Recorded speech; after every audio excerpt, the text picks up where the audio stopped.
Hey there, comic book fans. We are back again for another episode of Multiverse Comics Presents here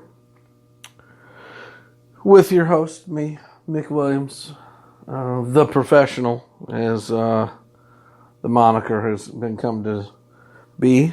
And it's another one of those, just me by myself tonight. We do have some plans on doing a couple more of these with some extra guys and get old Prof. Kreitz back in here to talk about some fun stuff. But I want to talk to you guys today about some really cool stuff that's coming up this week and some stuff that's already out and some things going on in the world of comic books, because there's been a lot going on in the last couple of weeks that you may or may not have heard about. Most everybody in the world has heard about all the rumblings with DC and the change of hands and all that stuff. So we'll talk about some of that here in a little bit too. But for starters, I want to talk about some stuff that's coming out this week that you'll be able to catch at the store, your local comic book store, or if you're local to Multiverse, pop on in and check it out. Big book this week, starting off, is Mercy. And we have a ton of people excited about this book. It was done by the same creative team as Unnatural. So the artwork looks amazing. I expect the story to be pretty spot on. Everything about this book looks really great. I have several different variant covers coming in of even the ones in 10, like the one in 10s and one in 20s. I think we actually have something like 50 copies of this book coming in. So definitely stop on in and check this one out, especially for the number one in this run. I have a feeling it's going to be pretty hot. Unnatural was a pretty hot book. It was super impressive last year with the amount of people that got into that book, especially when it first started to come out. And we thought it was going to be kind of a silly book, considering it was, basically about a anthropomorphic society. So it was what the wife calls the pig girl, and a variety of different things which kind of led into a supernatural story.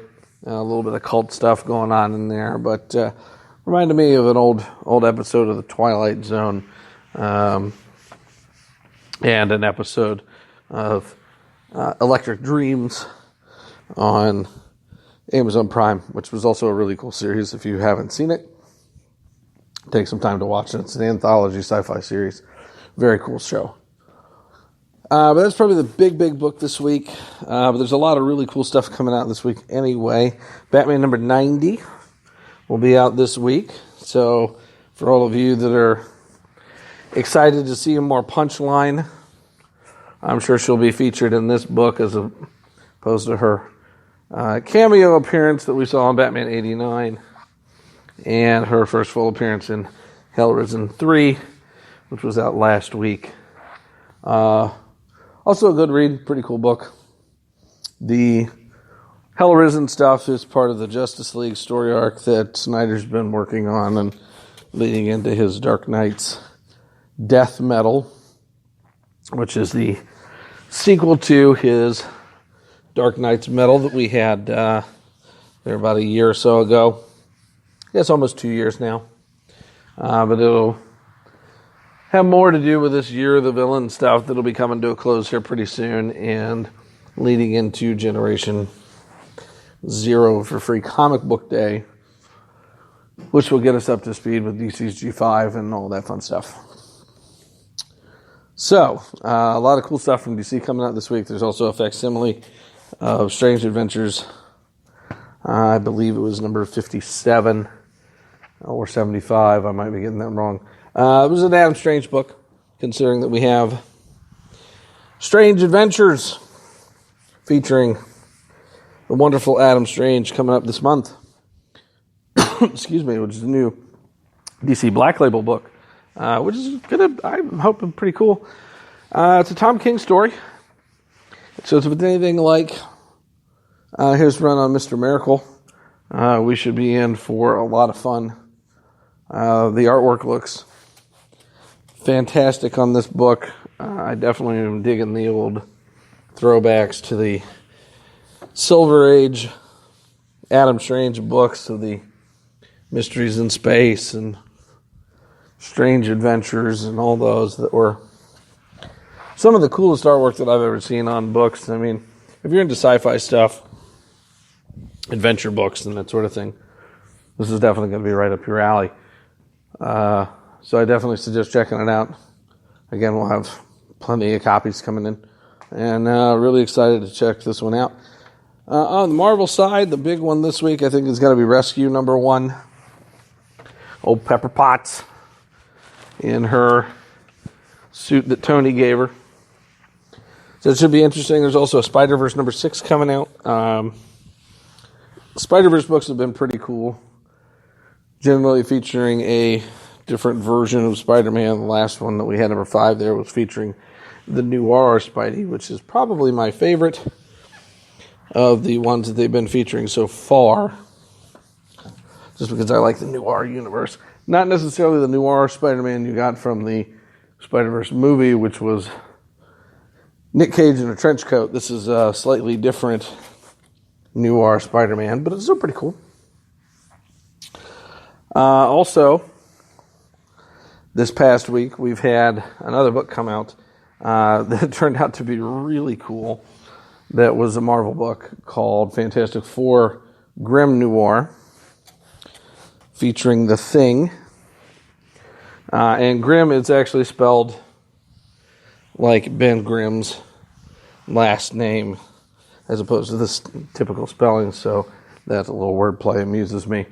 But another noir tale, mainly featuring The Thing. Pretty cool read. Again, if you need a copy of it, stop in. I believe we still have a few left. Super cool book. A lot of fun. Other than that, let's see, Spawn came out last week. Another Spawn. Very popular book these days. I believe that story arc in the current Spawn book is wrapping up in the next issue or so. We get about 3 variants, I think, on the Spawn books these days. We get this nice McFarlane one, and a black and white one, and generally some other deal with that as well. New Vampirella book coming out this week. Also been a hot title lately. I want to say Vampirella books have been doing very well, mainly due to a couple of artists. And a shout out to Buzz there on his Vengeance of Vampirella. Those have been looking amazing. And the Scott Campbell covers are always doing extremely well, as J. Scott covers generally do. So I'd say that's probably the 2 watch-outs for this week in your local comic shop if you're looking to pick up anything new and exciting. There's also a plethora of other books that are out this week. Superman Villains #1 is coming up. What else was on that list?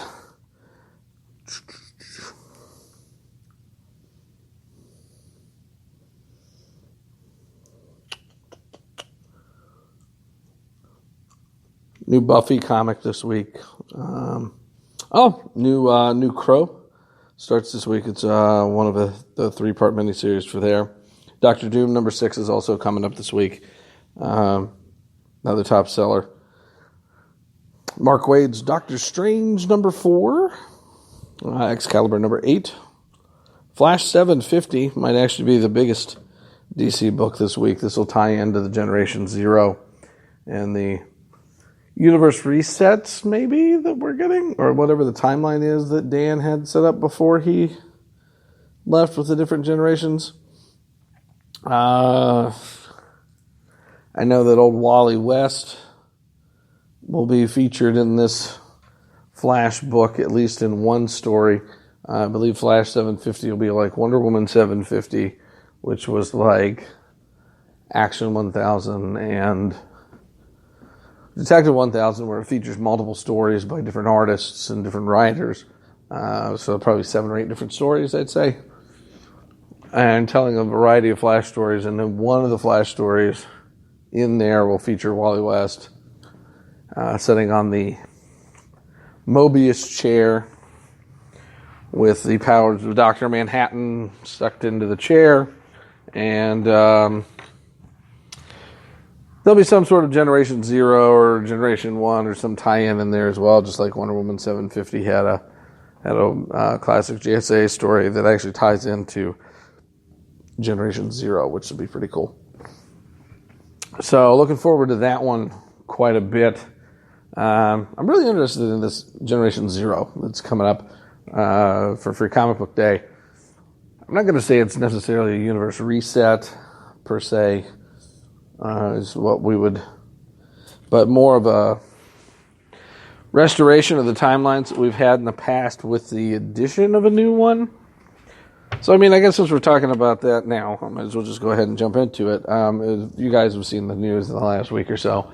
Dan Didio has been removed as the head editor of DC Comics. Dan's been there a really long time. Say what you will about good or bad choices. Some people loved him. Some people didn't. I never had a problem with Dan. He's always been a nice guy. Super nice guy. And I think he's done a lot of good for DC. But at the same time, I think he let some things slip through that should never have happened. And his answer to a lot of this stuff was, let's have a crisis and reboot. Well, if you look at the history, you know, we had our first crisis in the 80s. DC started in 38, right? So it took 50 years to have the first crisis. Now, since 88, and we're 2020 right now, so you're adding 88, 98, 2008, 2018, so 30 years later, plus a couple of years, so basically 32 years later, we're looking at Infinite Crisis, Final Crisis, Flashpoint, which was basically a crisis that reset the universe, Rebirth, 0 Hour, and I think that's pretty much it on the crisis, but that's like 6. So we've had basically 6 universe resets in a 32-year period here,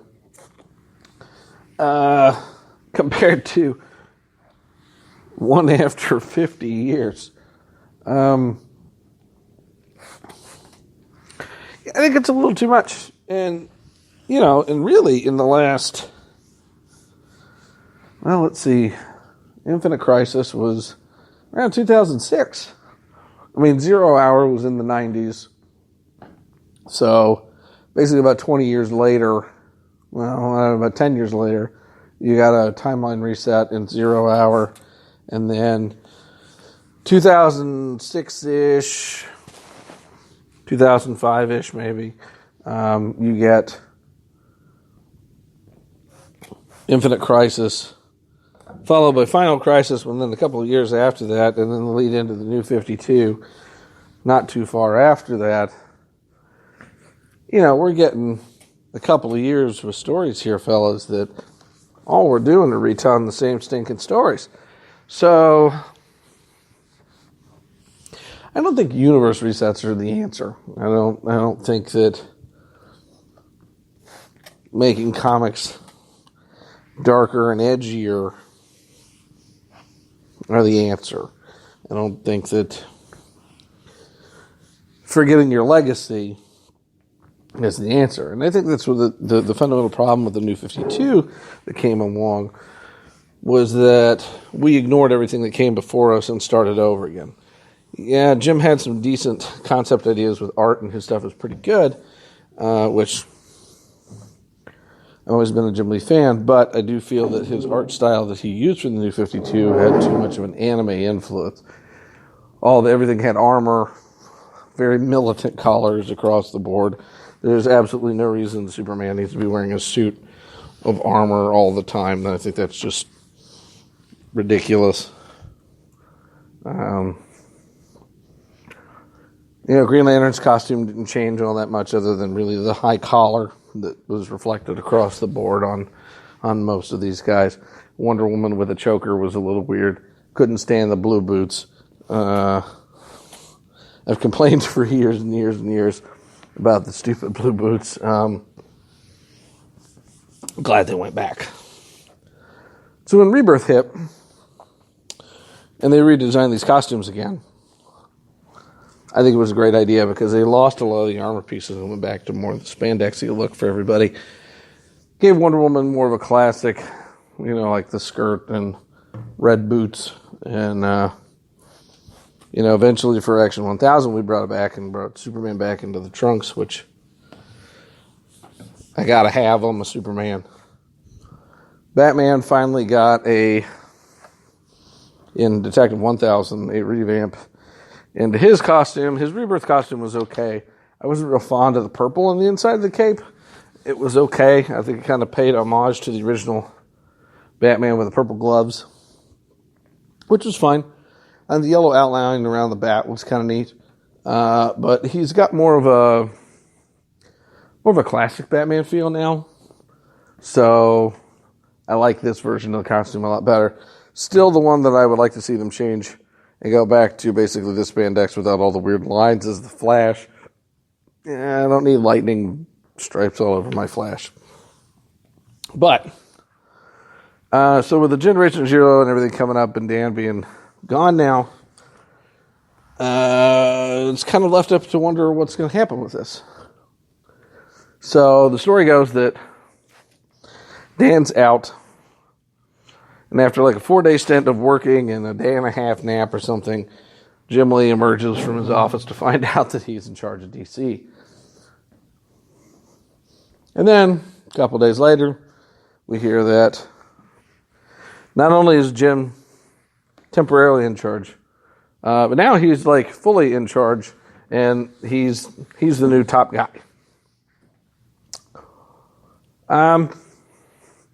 I'm fine with this. I think that gives him a lot more to do. He was more of a kind of a figurehead kind of guy there for a while, I think. More of a, kind of a Queen of England type role where, he did some artwork and stuff for books and did some covers and things and contributed and basically was the new DC ambassador to comics and all that fun stuff. But now he's going to get to be a head editor and that sort of thing and actually get to make a lot of the decisions of what goes into the stories and everything. I'm excited to see what he's going to do. I want the guy to have a chance. Personally, I was rooting for Dan Jurgens to be put in charge. But I'm always rooting for Dan Jurgens to do basically just about anything at DC these days. I mean, you can't go wrong with them. It's like hiring Denny O'Neil to do something. You just can't go wrong. Or Paul Dini. They understand the characters. They know what's going on. They're great.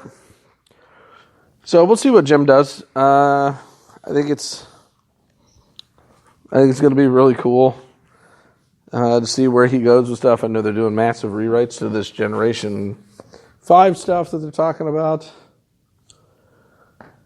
We'll see. I don't know. I keep making the jokes about, since AT&T owns them and it's the 5G and everybody gets great cell service. And I guess the big crisis is going to be, when the cell towers go down and no one's 5G is working. But I digress. So, I think Jim will do fine. I'm excited to see where this goes. So, on a Marvel note, I'm not entirely certain that I heard this correctly, but I'm going to have to do a little research and double check on it. But I heard that Kevin Feige, the guy behind all the Marvel movie stuff, is actually stepping up to do some work in the comics. So I'm interested to see where this goes. Could be good, could be bad. I mean, for the most part, the Marvel movies that he worked on were pretty decent. I personally have not been a fan of the last few, and I'm definitely one of the outspoken guys on where they're going with the new stuff. I just don't see the new phase being any good, to be honest. I mean, Eternals, I didn't like the comic. I don't think I'm going to like the movie. The only one I was excited about was Shang-Chi. And then now they're not going to use Fu Manchu and they're going to go with the Mandarin. I'll watch it. We'll see where it goes. I hope it's good. Just like the stuff they're putting on Disney Plus. I hope it's good. I'm not sure that it's going to be, but I hope it is. WandaVision, at least I've seen Scarlet Witch in her original outfit in the trailer, so see where that goes. I guess it's supposed to lead into the Doctor Strange film that's coming up with Wanda and Doctor Strange. That could be cool. I don't know how that's going to go, but we'll check it out and see what happens. As far as the Marvel cartoons and stuff that are coming up, I'm not sure what's all slated. I know the MODOKs sound like kind of a silly idea to me. I don't think it'll be anywhere as good as what we got out of Harlequin on the DCU, which if you haven't gotten a chance to see that 13-episode run, stop listening to me and go watch that show because it's wonderful. Alan Tudyk as Clayface and the Joker are superb. Bane is probably my favorite character in the entire thing. They just did a fantastic job. They knew what they were doing. And I'm not even a big Harley Quinn fan, and they made me love it. So the relationship between Harley and Ivy is really good. It shows, what a good friendship relation actually is. And it's just super good and really funny. Season 2 of that show actually starts on April 3rd. I guess when they set it up, they ordered a 26-episode run. They did 13 for the first season and went ahead and filmed the other ones. There's also apparently Catwoman and Mr. Freeze will be recurring characters in the new season as well, so that'll be pretty cool to see those guys in there. So excited to see where this goes, too, because it's really going to be the next new content we see out of the DC Universe app. I'm not sure when Stargirl's supposed to start. I would assume that would be somewhere in that neighborhood, too, but I'm not 100% sure what's going on with Stargirl at the moment, although it looks pretty good. So the fact that it's going to be on the CW kind of scares me a little bit, because I'm not a big fan of the CW shows. They're a little bit full of teen angst for my taste. But we'll at least watch a couple episodes and check it out because I love the JSA. So, yeah, other than that, the other big thing that I would recommend for you to check out, if you have not been watching it, is Star Trek Picard. Star Trek Picard has been an amazing show so far, and I'm sure we'll go into much greater detail later on when I've got some other guys with me to talk about it. It's just what I wanted out of what's going on with Picard, and it pays homage to what came before it, and where we're going from here, who knows? But it's been a crazy ride. There's some really new, good characters. There's some reprising roles that have been fantastic. I can't wait to see this week's episode when Riker and Troy show up. Very, very excited to see where this is going to go. So, if you haven't checked it out, check it out. Also, Altered Carbon Season 2 has dropped on Netflix. I'm about halfway through that one. Fantastic show so far. Almost as good as the first season, but it's great.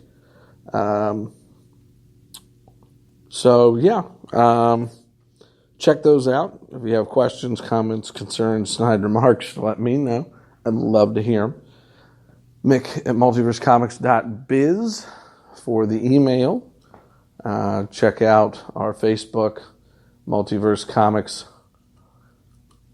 on there as well. I believe it's under MVS, facebook.com/MVS.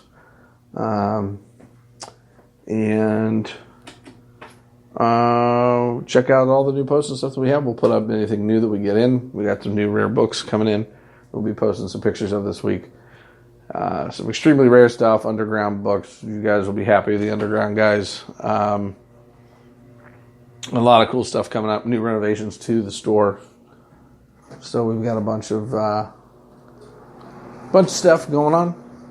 So yeah, I guess I'm going to cut it a little short this time, just because I don't have anybody else to chime in, and you've listened to me for about 28 minutes or so at this point. So like I said, questions, comments, concerns, I'd love to hear from you. If you want to be on the show, you just let us know. We'll be happy to do that. Until next time, we're going to bag aboard this one. Have a good day, fellas.